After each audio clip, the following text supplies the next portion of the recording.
Welcome, dear participants, to our 6th public webinar of the HealthFerm project. At least in the Netherlands, it's really very nice spring weather, sunny sunshine, a little bit of wind, nice temperature. But let's dive into the HealthFerm project in that perspective. Today, we will touch upon consumer behavior towards plant-based fermented foods in Europe. And we have 3 excellent speakers: Dr. Maxime Michaud from Life Institute, Professor Armando Perez Cueto from Umea University, and Dr. Helene Christine Reinbach from Copenhagen University.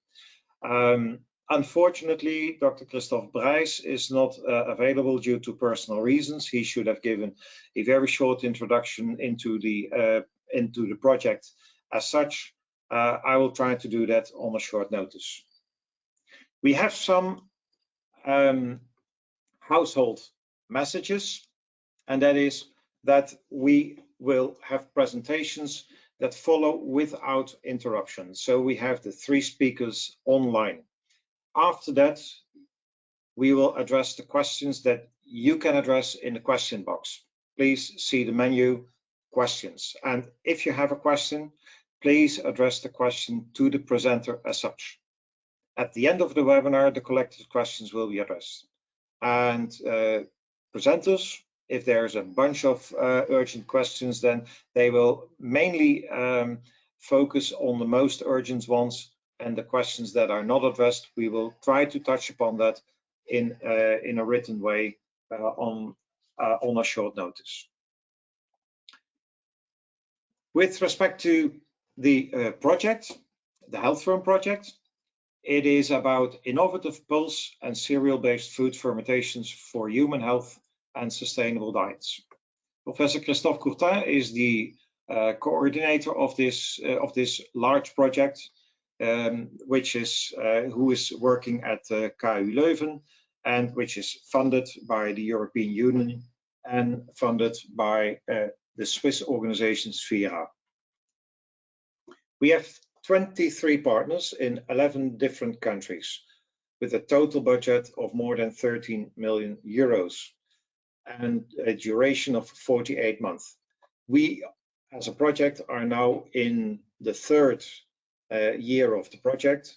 The partners of the project, you can see them below. I will not spell them out in this occasion, but please go to our website for more details if you would like to have more details on what's happening in the project. The HealthFerm project aims to enable an evidence-based transition in society and industry from traditional to sustainable plant-based fermented foods and diets. And the idea is that these foods should deliver health benefits to consumers by design. So we go from spontaneous fermentation process that happens usually in household environments to a rationally designed fermentation process where we exactly know what we are doing, what is the outcome of the process. Furthermore, we want to create a more sustainable diet. So we want to go from animal-based products to more plant-based products. Fermentation processes in animal-based products are well known, the dairy products, for instance, and plant-based products. We also have a lot of products, but they are usually based on spontaneous fermentation process, which we now want to rationally design and control. What do we need?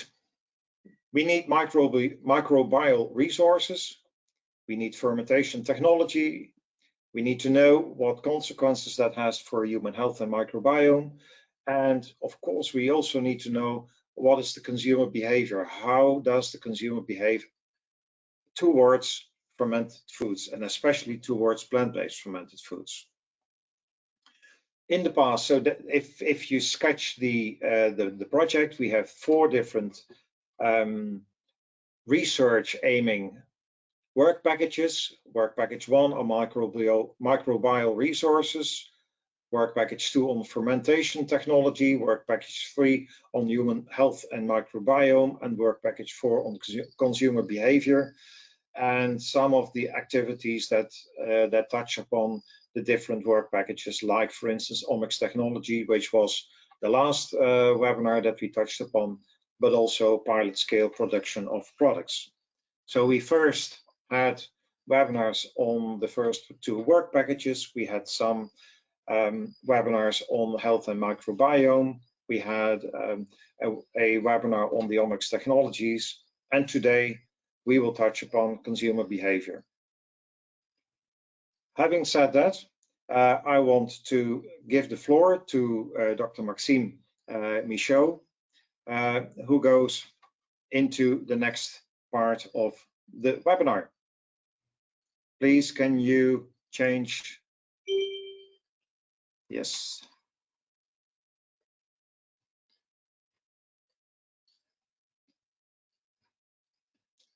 Okay, go ahead, Maxime. Okay, so normally you are able to see my screen now. Yeah, I see your screen, and I will stop. I stop sharing my webcam. Hope that Elena and Armando can stop sharing webcam as well, so that you're the presenter. Thank you. Perfect. Thanks a lot, Jan. Hi, everyone. So I have the huge responsibility to be the first speaker here. I will try to keep the time. So I'm just looking at the hour now. I hope you're all hearing me well. Just let me know if there is any troubles during the presentation. So my presentation will be about the contributions of the ethnographic methods to understand consumers' point of view on fermentation. I will more precisely speak about what is the use of ethnographic methods and more generally sociological approaches in understanding consumers' behavior and food acceptance in general. And then I will give you small examples of the first results we have from the ethnographic work done by my PhD student, Maxence Blanchet, within the project. So just a little reminder about the role of consumer studies in general in innovation and innovation projects, just like HealthFerm is, a research and innovation project. Actually, it's an important part for different reasons. The consumer studies can inform the societal needs to understand what is needed in the society, to have some products that are relevant and not coming only from just some technical ideas, but being coherent with the society. So assess societal needs within the research and innovation itself can be also an object of studies, how it works, how we explain, how we show the research and innovation. And it also leads to some studies about the way we can involve the society directly within the research and innovation projects, just like citizen science or these kind of things. And of course, one important aspect, and it's the most important one in the work we are doing within HealthFerm in the work package 4, is about the project acceptance. So from the research and innovation, we are generating some innovative products or innovative concepts, but then for it to be useful, we need to have it accepted by the citizens.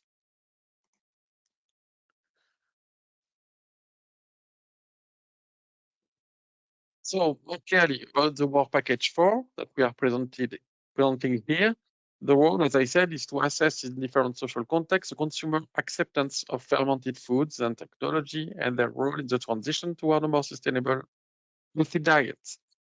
And within this work package 4, which is something quite original, it depends on the project, but that's something quite original, at least in innovative projects in general, that we try to merge and to use different approach of this notion of consumer acceptance and to have some complementary knowledge.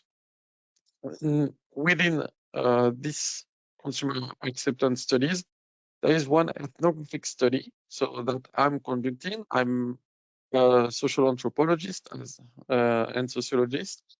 And so I will speak more about this ethnographic study afterwards. And there are some other studies with questionnaires and other kind of things, but of course, Armando will say a lot more in the next presentation. And also some tests and other kind of studies, other kind of surveys. And some of them will be also presented by Elena afterwards.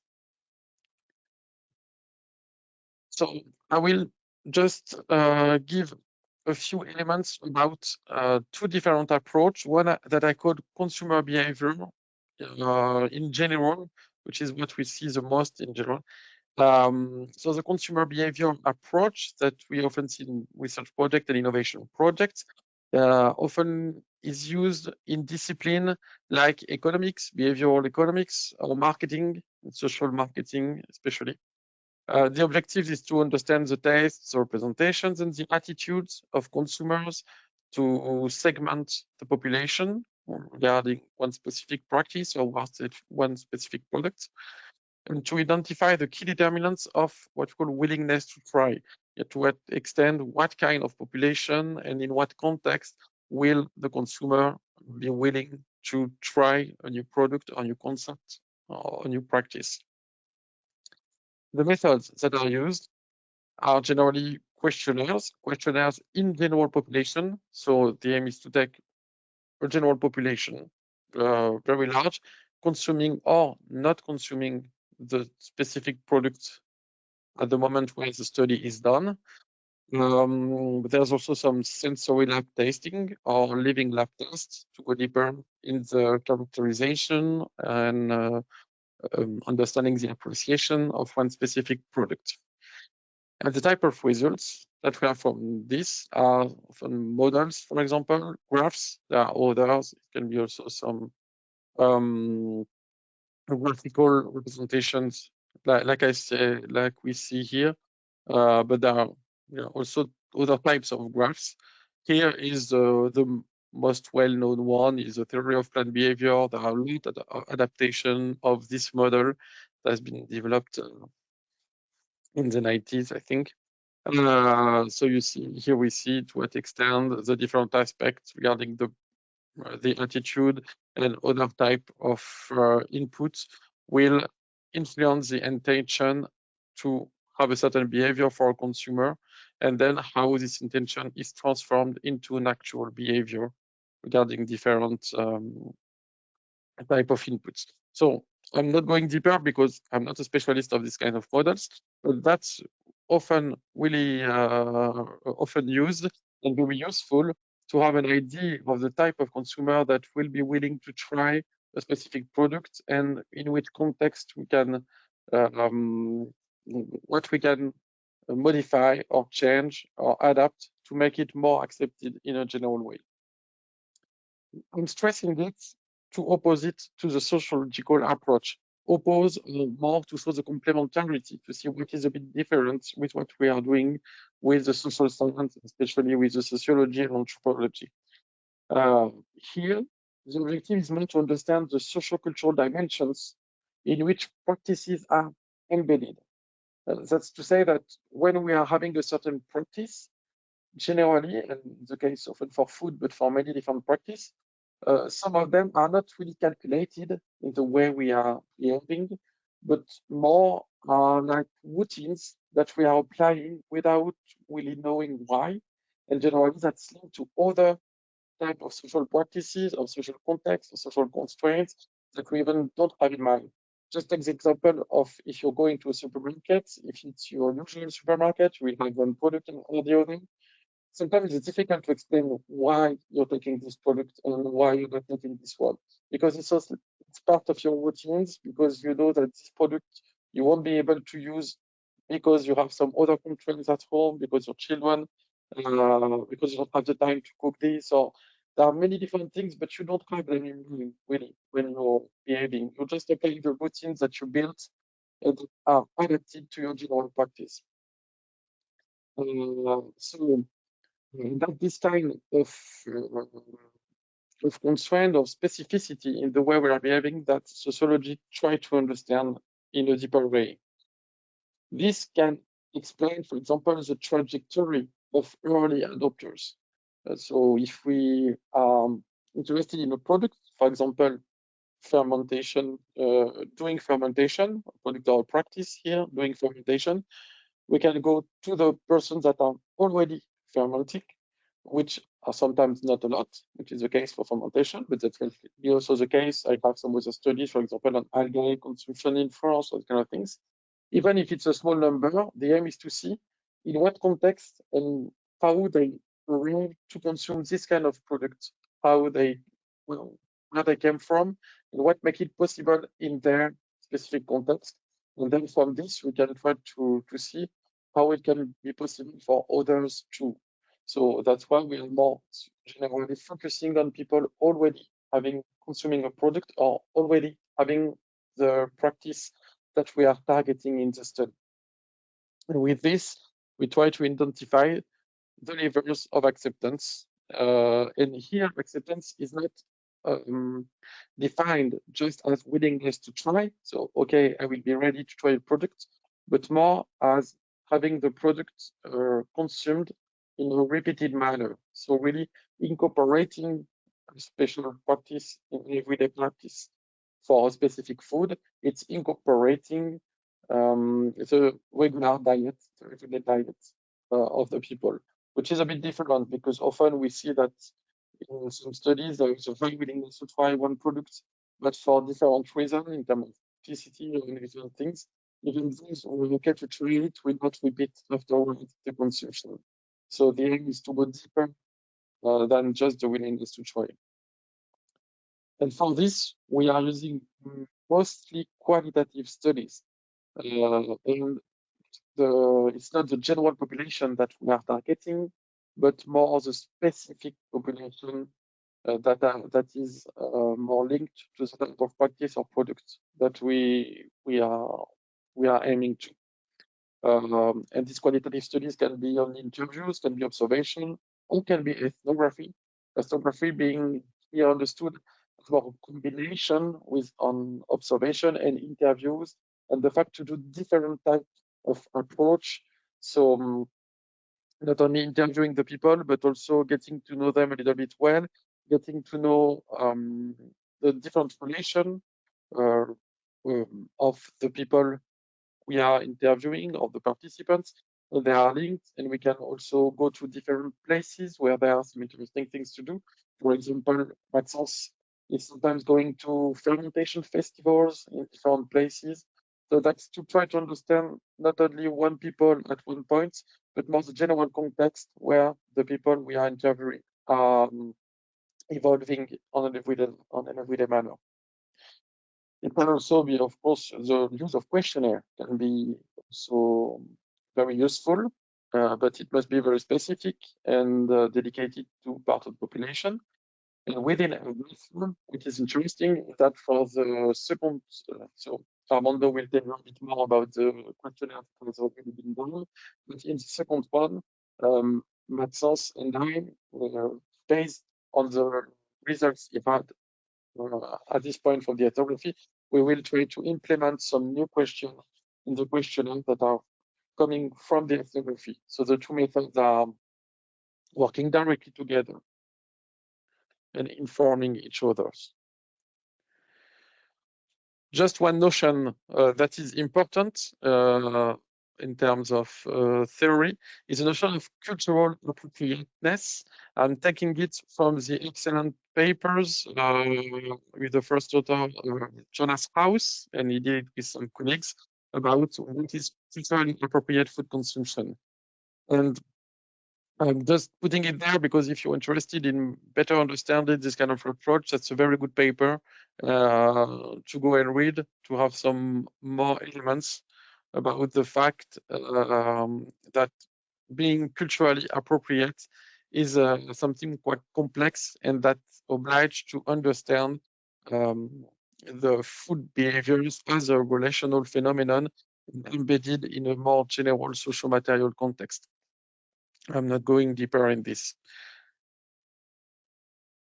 So regarding what we did in the project, I will just here present some results from a preliminary study that has been published very recently. So here the links to the paper, and congratulate Maxence for this huge work he did to go to this first publication.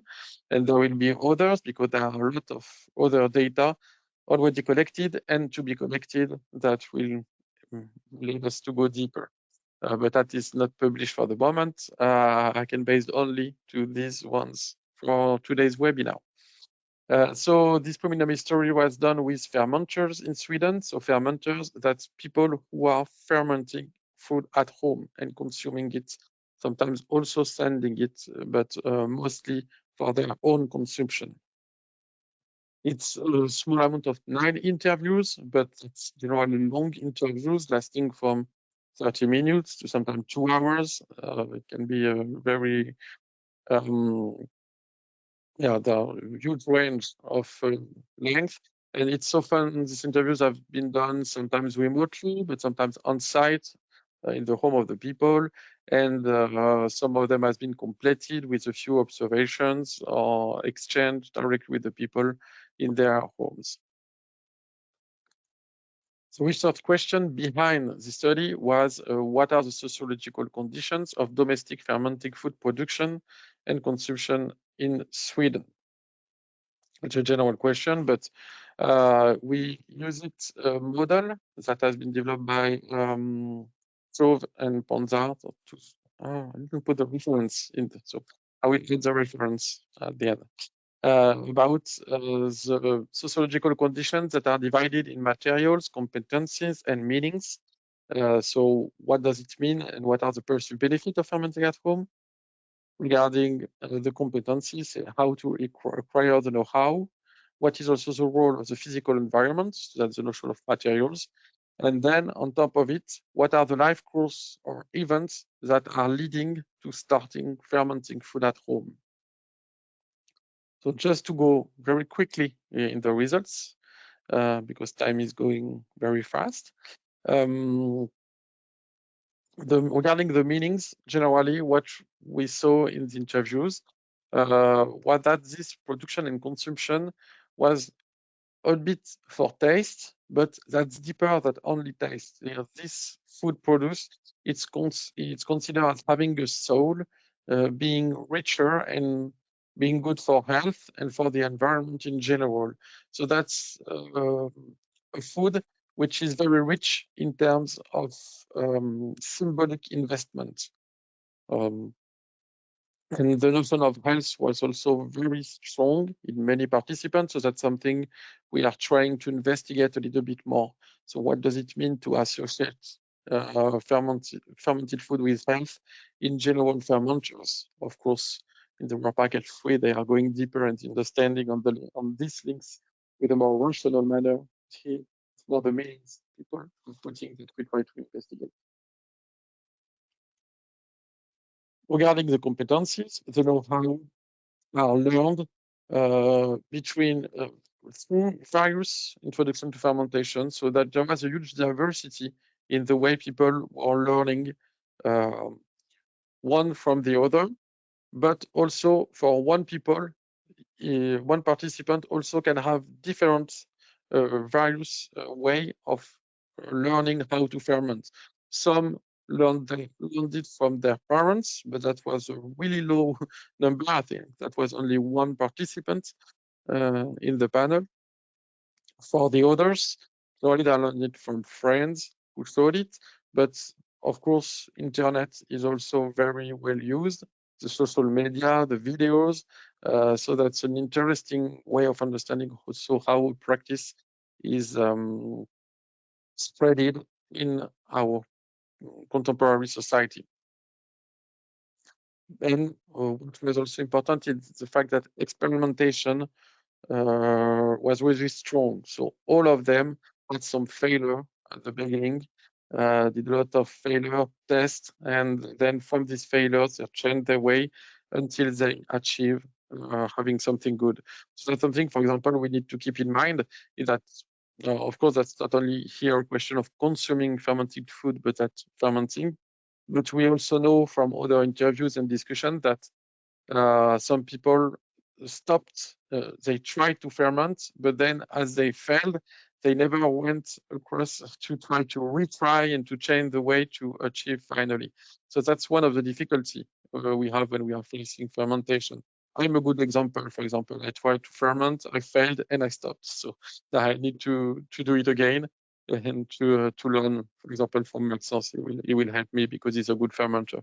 But that's, I think, an important barrier. The fact that generally, when you start, you fail at the beginning.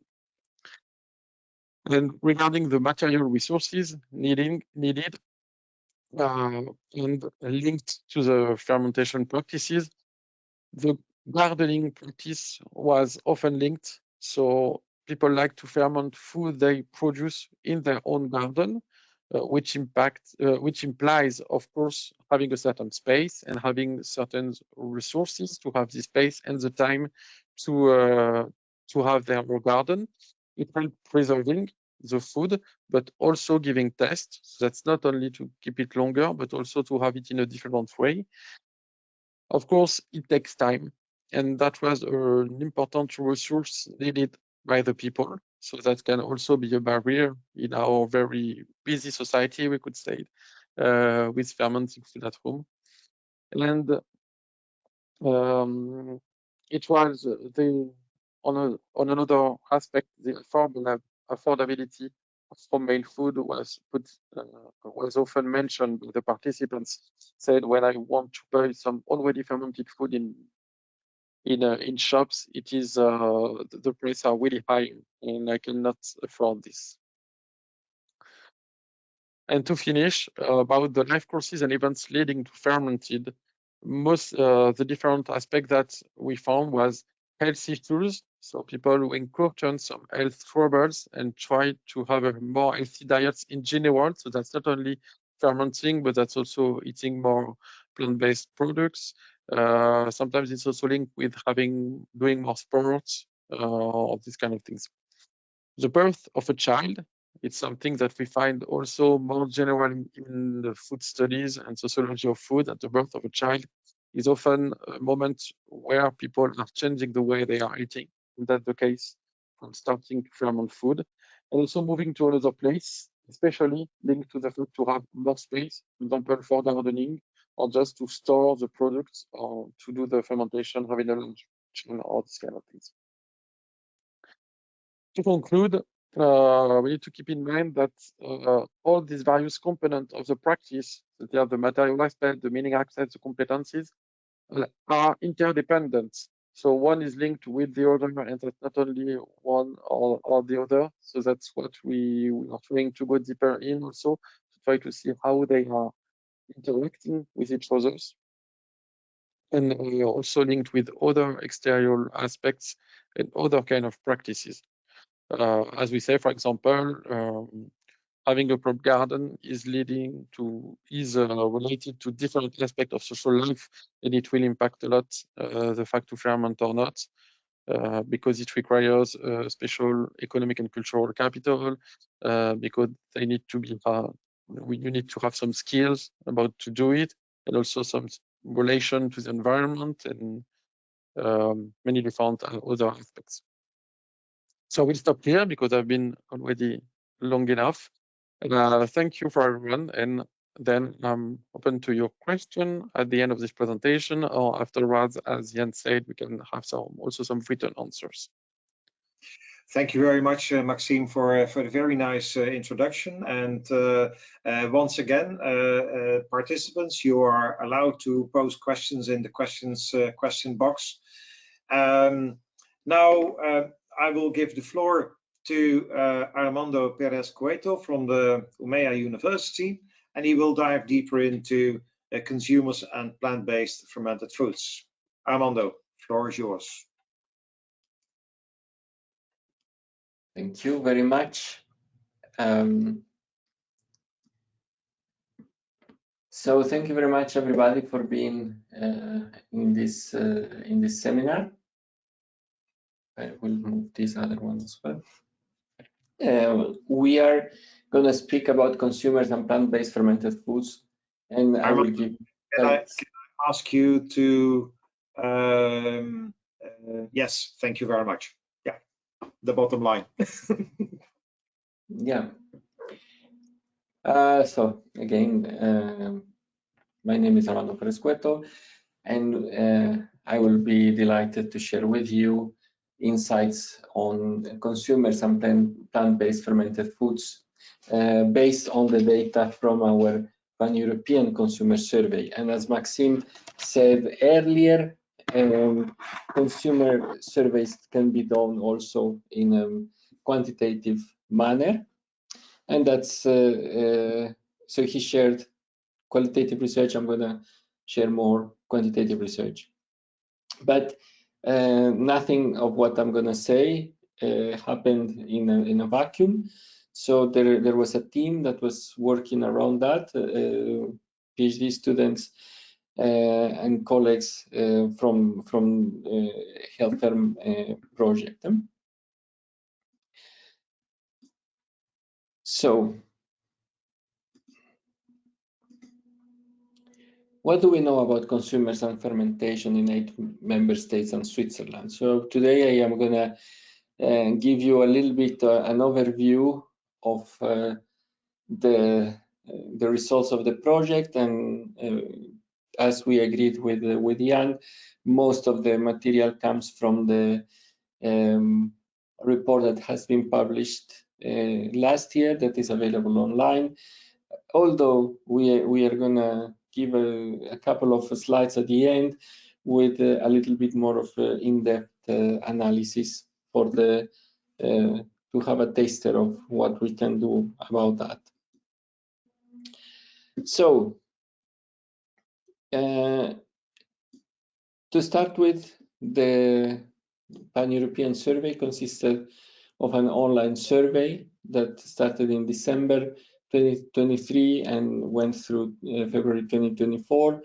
It was subcontracted to Enkät Fabriken in Sweden, and they used the SINT panel in the countries that are depicted here. And we collected several variables: sociodemographics, behavior, attitudes, market opportunities, trust, and so on plant-based fermented foods. So in total, 7,800 answers were collected. The mean age of the respondents was 48 years, mostly living in cities, and mostly having had some superior education, or the majority at least had superior education. We collected that, as I said earlier, in consumer behavior.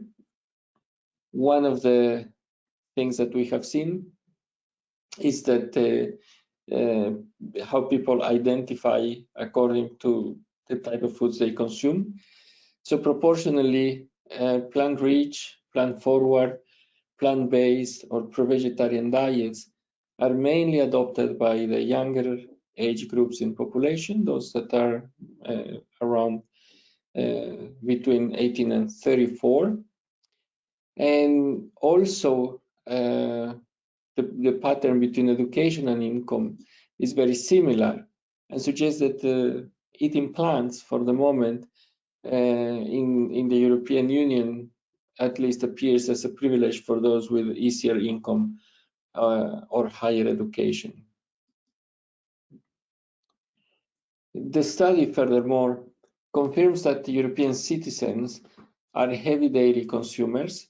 46 of them consume this kind of products at least once a day. And at the same time, it confirms that nutritional recommendations are not met for foods of plant origin. Only 42% declare a daily serving of fruit and vegetables, and only 6% of respondents eat pulses daily, despite the efforts and recommendations that have been issued, for example, the Nordic nutrition recommendations. Regarding the intention to change their diet, it's quite interesting that current consumption reflects the trend towards reducing meat in general. There is this desire, but the intention to reduce dairy is about half of it.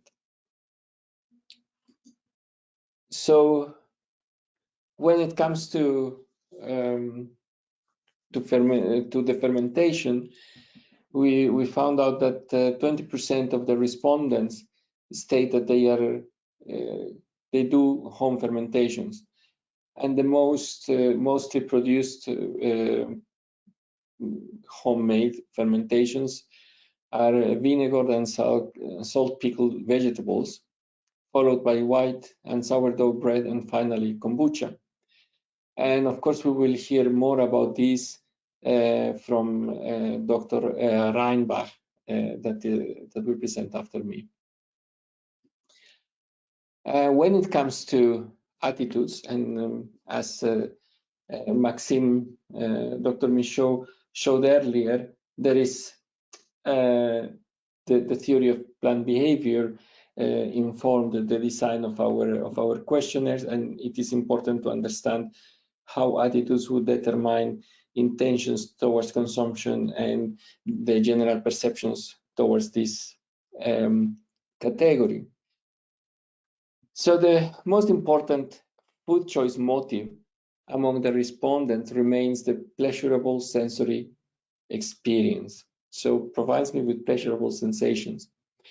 It is followed by the perceived healthiness, the affordability, convenience, and familiarity.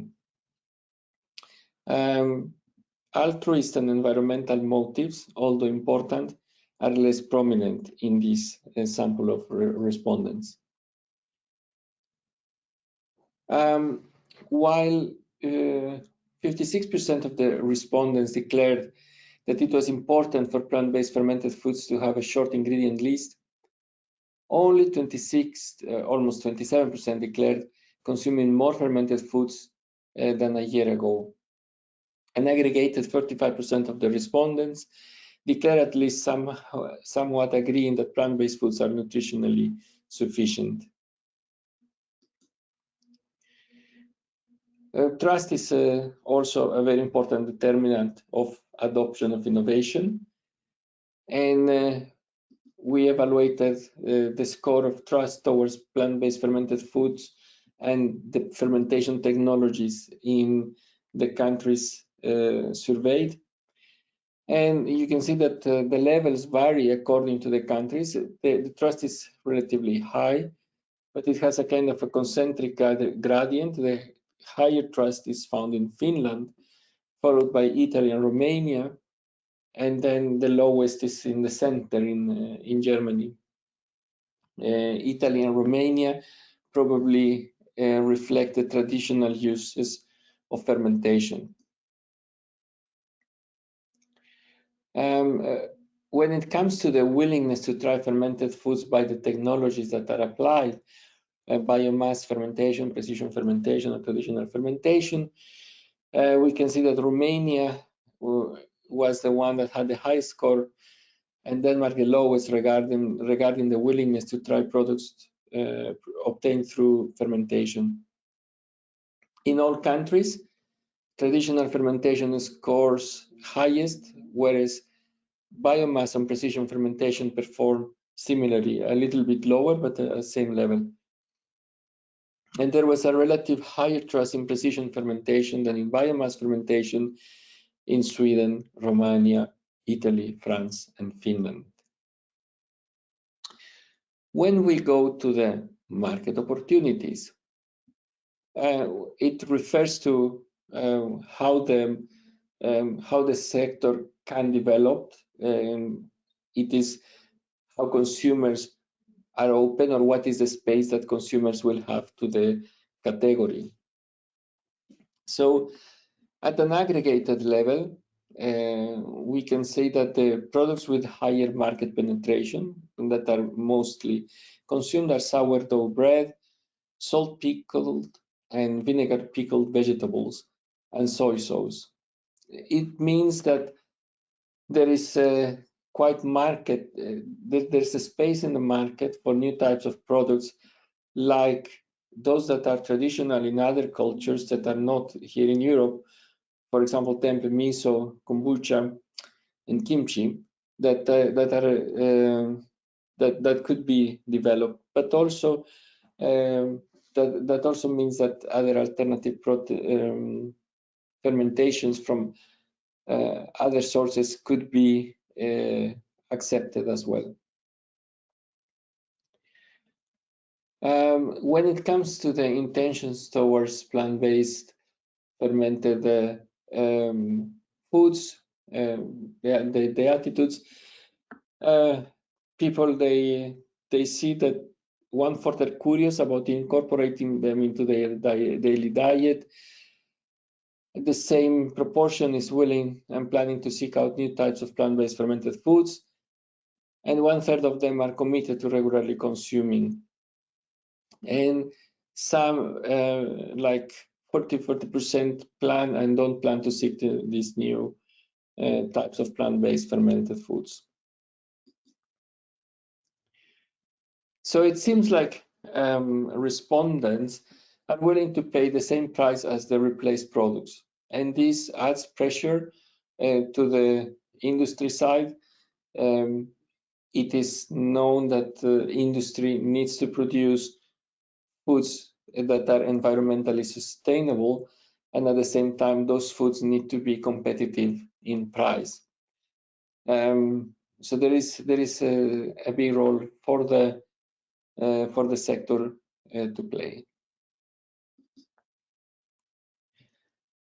So I will share the initial segmentation we did, attitudes and trust association with sociodemographic characteristics. This is the result of a linear regression where we put together the trust variables and the attitudes variables, and we regress them as dependent variables against explanatory variables: sex, female, male, education from elementary to superior, financial, locality from urban to rural, and so on. And what we can see that that the coefficients are quite similar, or of the similar magnitudes. And what they also show is that there's a negative association between positive attitudes and trust and being a male, or living in areas that are not urban. So it basically confirms or hints to previous work we've performed identifying a kind of green aspirational segments. So attitudes, trust, and barriers are negatively associated to sex, male, and to locality of residence. And each move to higher education, more plant-rich diets, and household size are positively associated to these attitudes. And this is the green segment that you can see in the bubble: young, women, urban, university, better off, not living alone, and already choosing plant-based foods. So based on this information, can we imagine a more inclusive food system, for example, and a more just transition where everybody have a say in and everybody can work together? And I believe that here is where citizen science and participatory approaches will be needed to better engage with these demographics, to first co-create products with middle-aged men, rural, no university, financial struggle, living alone, and omnivores. And also not only to create strategies to create products and to get all involved in this process, and probably even in the data collection and analysis of what can happen there. So to finish, I have a few take-home messages. One is that meat reduction, we don't know whether it is the new normal, but there are growing groups in population that have reduced their meat consumption. Therefore, we need to replace. Health has been the main reason for dietary shift, but taste is the main reason why people make choices of food, and trust is higher towards plant-based fermented foods, particularly for traditional fermentations. We have also seen that there is room for growth in the category. So for the SMEs and the innovation companies that would be around, that is good news. We have identified the sociodemographic characteristics of green segments that should be included and consulted in the dietary transition.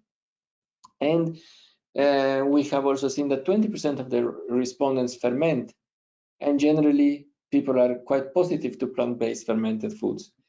But now that you will hear more about this proportion of people in Europe who do the fermentations. In the meanwhile, thank you for your attention, and I will be delighted to answer your questions later during the question and answers part. Thank you very much.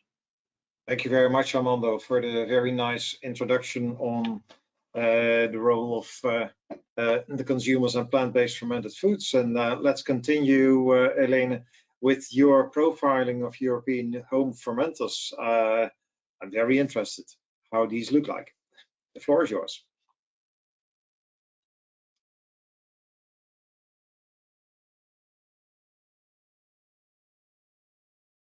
I see your screen. That goes perfect. So go ahead. So now I have to find my screen as well. Okay.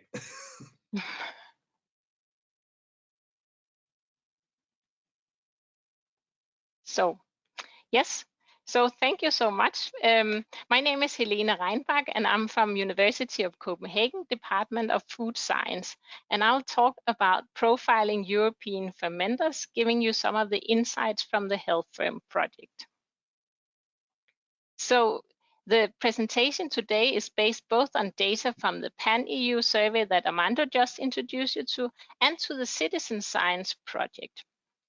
So I'll introduce you to who are actually fermenting in Europe, looking at their social demographic, their food choice and behavior, and their attitudes. And one of our tasks in the HealthFerm project was to characterize fermenters involved in the Citizen Science project. I'll also look into what is fermented at home, and you'll see that both traditional products are fermented, but also newer products inspired by different cultures. And then in the end, I'll talk a little bit about how fermenters might have a role in the transition towards a more sustainable and healthy diet. So just to recap here, we have the Pan-EU survey that Armando talked about, where we collected 7,812 responses from 8 EU countries and from Switzerland, of which 20% were fermenters. And I'll focus a lot on these 20% fermenters. We also conducted a citizen science project, which was an online survey launched on social media, LinkedIn, via network and partners. And thank you so much to all of you who helped sharing this and make the citizen science project possible. We launched the survey in August 23 and have collected data until last week, May 24. So you'll have some brand new data to see today. In the Citizen Science project, we collected responses from 634 consumers from 22 EU countries, from 3 countries within the EFTA agreement, and from UK. And I will today focus on the social demographic variables, the attitudes, and the food choice and behavior. I'll just show you a map so you can get an idea. From the Pan-EU fermenters, we saw that 20% on average fermented from that population, and that amounted up to 1,565 fermenters. As you can see on the map, we have some different proportions of fermenters in the different samples. You can see in Italy, 11% of the respondents were fermenters, whereas we saw in Romania that actually up to 47% fermented at home. So it seems like we have quite some different cultures around fermentation, home fermentation in Europe. If we look at the fermenters profile, we collected 634 responses from fermenter distributed around Europe. And you can see that some countries are better represented than others, especially Denmark, Germany, Finland are well represented, Switzerland, and so on. If we look at the social demographic, I think you can recognize what Armando just told us about the green segment of well-educated women, because if we look at the citizen science fermenters, we actually see a higher proportion of female with high education. Almost 56% have a graduate or postgraduate education, and they have a high socioeconomic status, seen as a good and easy economic situation when we compare to the pan-EU consumer. If we look at the diet, we also see that the proportion of flexitarians to omnivores are much higher in the citizen science fermenters. We see that almost 47% are flexitarian, where it's almost 20% and 15% in the two pan-EU samples. And if we look at the lower figure in the left corner, we actually see that around 30% of the respondents in the surveys have changed their diet within the last 5 years. And if we look at the right side, we can actually see that the main reason for changing diet is personal health, which was also showed to you by Armando. But if we look at citizen science fermenters, we can see that environmental sustainability is actually also a really important factor for changing diet. If we look at the pan-EU fermenters, we also see that taste preferences are very important. Now let's look at food choice and behavior. Here I've shown you some data from our food frequency questionnaire, where we ask how often people eat different food components. And you can again see if we look at the citizen science fermenters, that they eat significantly higher amounts of cereal, fruit, vegetable oils, and dairy products, whereas they eat significantly less of red meat, poultry, processed meat, fish, and seafood, commercial and frozen prepared meals when compared to the pan-EU survey consumers. Interestingly, if we look at the plant-based alternative to the right, circled with a blue circle, you can see that interestingly, it's the pan-EU fermenters that have the most frequent consumption of both plant-based meats, plant-based milk, and plant-based cheese and tofu. If we look at the food choice motives, we see that the citizen science fermenters put high importance to healthy, pleasurable, and environmentally friendly foods, whereas they put less value to convenience, affordability, and familiarity when compared to the pan-EU survey. If we look at the two groups of fermenter, both the citizen science fermenters and the pan-EU fermenters, we see that they value factors like organic and naturalness, animal friendly, fair traded, and locally produced higher than the EU pan consumers that do not ferment. Like Armando also showed, we can do explanatory factor analysis and sort of group the 11 food choice motives into fewer dimensions. And this is very useful if you want to do intervention where we want to understand how can we promote a dietary change by, for instance, using the theory of plant behavior and so on. So here you see for the sample, I've looked into the different factors here, and I have identified 3 factors that are important. The first is concerning ethics of food, which is whether the food is organic, environmentally friendly, animal friendly, and fairly traded. A second factor of importance is price, convenience, and familiarity. The third factor is weight control, and the fourth factor is health and pleasure. So when we profile fermenters, it's interesting to understand how these attitudes influence different, for instance, segment of consumers. So let's also look at what is actually fermented at home. If you look here to this graph, you can see that it's the traditional fermented foods that are fermented by most fermenters, and especially vinegar and salt pickled vegetable, followed by and sourdough bread and white bread and beer. But we also see that consumers ferment more new fermented foods, I would say, inspired by other cultures such as koji-based products, kimchi, water kefir, soya, tempeh, and so on.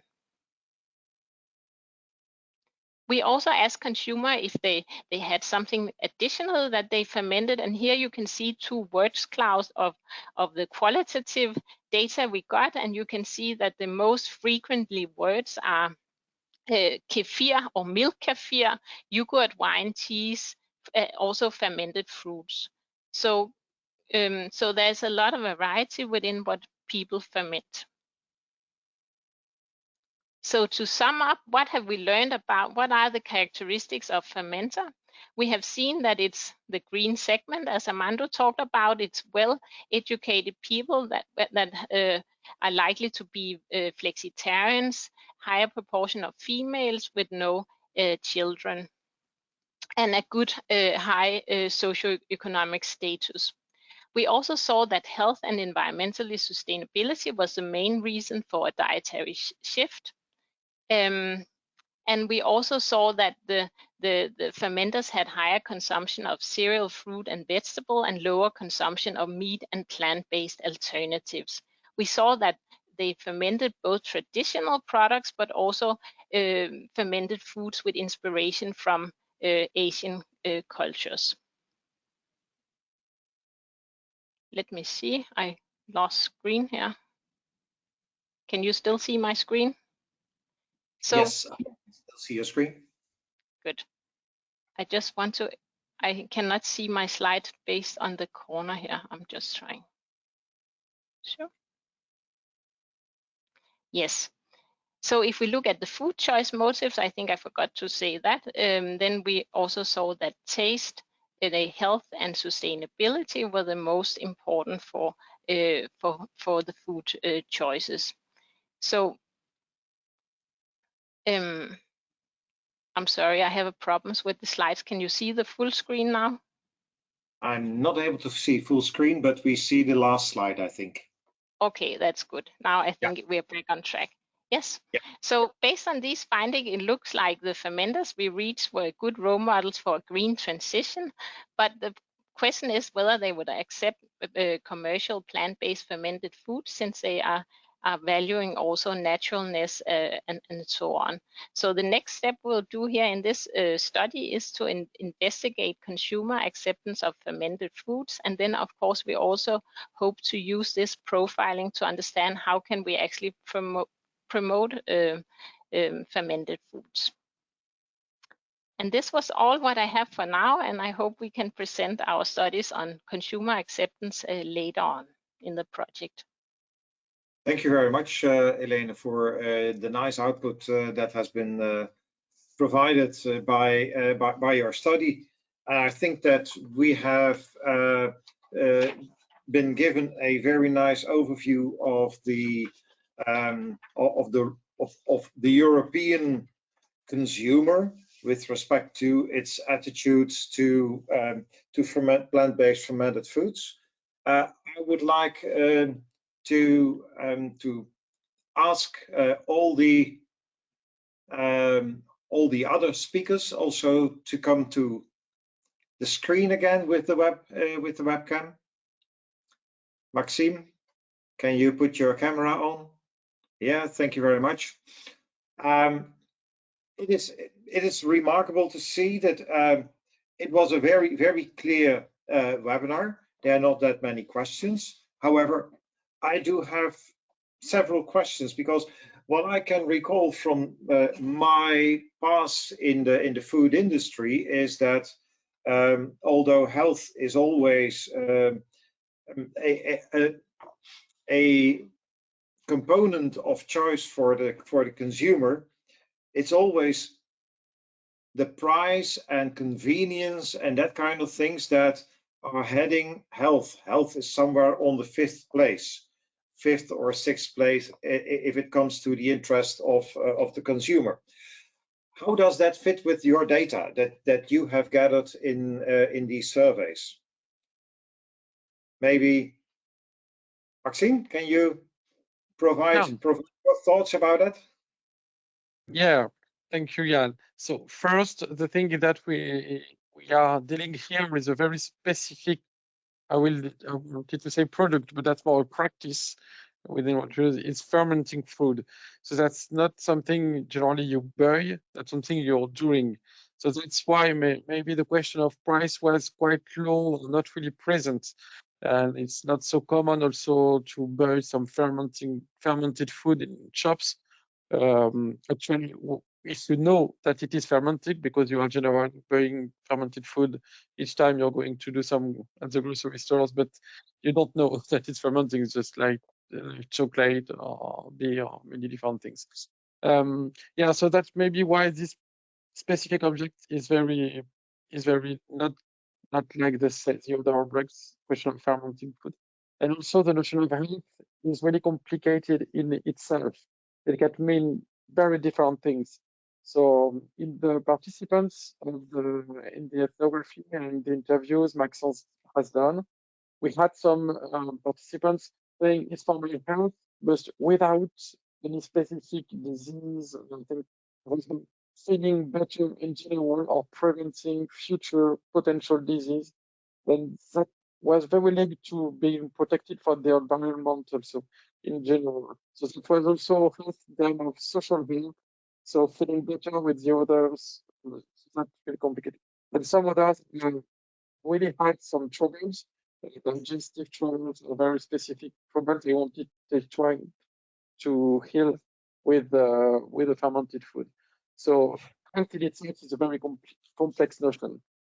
Yeah, so I understand from you that there's actually a little understanding at consumer level of what type of foods are fermented that you wouldn't buy normally in the grocery store, and there is also a strong relationship with a health perspective. In what sense does that then connect, for instance, with age and sex, so gender? Because I can imagine that, for instance, the young adults are less prone to have thoughts about I need to eat healthy compared to people that are aging, because if you age, you feel that things are going a little bit less than in the past, and then you get worrying a little bit, and then you go to, oh, wait a minute, I need to eat healthier. How does that fit? Do you see that type of connections in your data? Or Armando? Well, I just want to go back to the previous question that you made around the choice motive. So the first choice motive that we can see in our results is indeed that at least it is taste, and that is characteristic of Western countries where there is a relatively steady wealth and welfare system. However, the second one is affordability. So it's not so it plays a very important role whether you can or not afford it. Mm-hmm. When we speak about so I would say this is it follows the normal theory of consumption.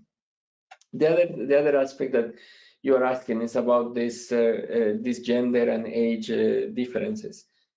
Well, we could see that healthy eating, independently of the motives, but the behaviors, of course, are at least if you consider that eating more predominantly plants is a healthier behavior, then you see that there is a preference in the younger groups to go into that direction, despite the fact that health would be a reason for people to change their diet, because that's what Maxime saw also, that there are when you have these life changes or milestones in life, then you can make the choices also regarding your diet.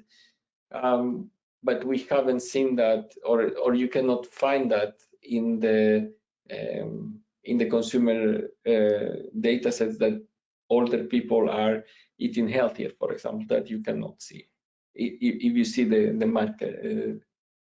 Yeah. But I understand from the data from Elaine that there has been a change in dietary habits, and also in respect to healthiness. Is there information, for instance, about to what extent those dietary changes are done? So is that because of healthiness? Is that because of sustainability? And what did they change? Do you have information about that, or doesn't go the food frequency questionnaire in that detail, Elaine? Yes. I don't know if you remember in the lower corner, I actually showed that for fermenters, they valued both health and environmental sustainability highest. And if we looked at the pan EU, they valued health and taste. So that's what we often see, that health and taste are some of the values that are very important, but where environmental sustainability is often lower on the list. So I would say the new thing here is that the fermenters have environmental sustainability higher on the list than taste, and that was new to me. And then the dietary changes are probably going more into the direction of plant-based foods. But do you also have information about what those changes are then? So from a food intake perspective, let's call it that way. We have a few questions on for instance, meat reduction and so on, and I didn't put them in this presentation. I don't know if you have something to say about these data, Armando, the changes. You're muted, Armando. I'm trying to find the changes, but give me a second.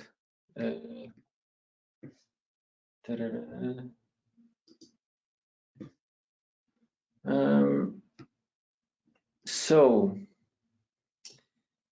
the main reason for changing the diet that has been reported is personal health, taste preference. It follows animal welfare, environmental sustainability, and the hedonic experience of feeling good.